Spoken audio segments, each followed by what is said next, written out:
Anda kembali bersama kami, pemirsa. Ahli Said Karim mengatakan harus ada ketenangan dalam pembunuhan berencana dari awal hingga akhir. Kalau kita bicara soal 340 tentang pembunuhan berencana, pelaku itu harus berada dalam keadaan tenang. Ya. Nah, sementara tadi juga dijelaskan kalau bicara soal pembunuhan berencana ada beberapa tahapan, mulai pelaku berpikir dan merencanakan, kemudian mempersiapkan bagaimana pembunuhan akan dilakukan, mempertimbangkan sampai pada eksekusi atau melakukan pembunuhan tersebut.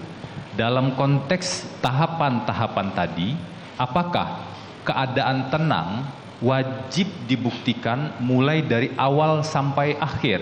Jadi pelaku harus tenang dari awal sampai akhir dalam melewati 4 tahapan tersebut. Silakan saudara. Iya, tentu saja, karena yang Bapak penasihat hukum pertanyakan ada dalam kedudukan dakwaan pembunuhan berencana, maka ketenangan itu harus mulai pada saat timbulnya maksud atau niat melakukan pembunuhan, kemudian pelaksanaan, kemudian memikirkan bagaimana bentuk perbuatan pembunuhan itu dilakukan, dengan cara bagaimana, di mana akan dilakukan, kapan waktunya.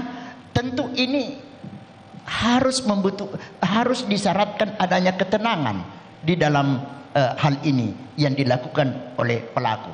Jadi ketenangan itu mulai dari timbulnya niat sampai dengan pelaksanaan. Demikian pendapat saya, yang mulia. Berarti kalau salah satu tahapan saja, apalagi kalau keseluruhan ya saudara ahli, salah satu tahapan saja si pelaku berada dalam keadaan tidak tenang, apakah bisa disebut seharusnya pembunuhan berencana menjadi gugur di sana? Maaf ya, saya dalam perbendaharaan hukum acara pidana yang saya pelajari, Bapak penasihat hukum, tidak pernah saya mengenal istilah kata gugur.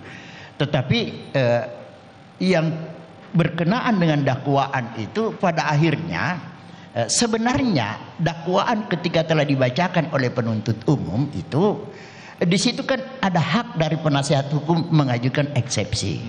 Dan kemudian kalau hakim telah menjatuhkan putusan sela, menyatakan dakwaan penuntut umum misalnya telah memenuhi syarat lengkap, semaka sidang dilanjutkan. Sekiranya kemudian majelis hakim berpendapat bahwa eksepsi penasihat hukum itu diterima, maka kemudian dakwaan dinyatakan tidak dapat diterima, maka tentu proses pemeriksaan itu tidak dilanjutkan, tetapi penuntut umum akan melakukan perbaikan surat dakwaan. Itu dari segi perspektif hukum acara pidana yang kita anut sesuai Undang-Undang Nomor 8 Tahun 81 tentang KUHP.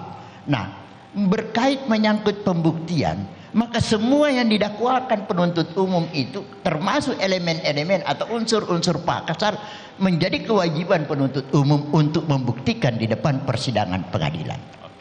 Sebenarnya kalau kita berbicara tentang keadaan tenang, secara umum kita pun dapat memahami kapan seseorang itu berada pada posisi tenang atau tidak tenang.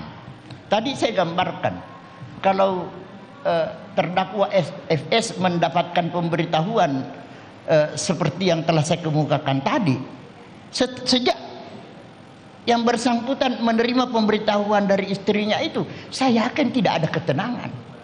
Tetapi untuk membuktikan tenang atau tidaknya, karena itu aspek kejiwaan, maka tadi saya telah katakan itu akan diperkuat atau diyakinkan oleh ahli psikologi forensik.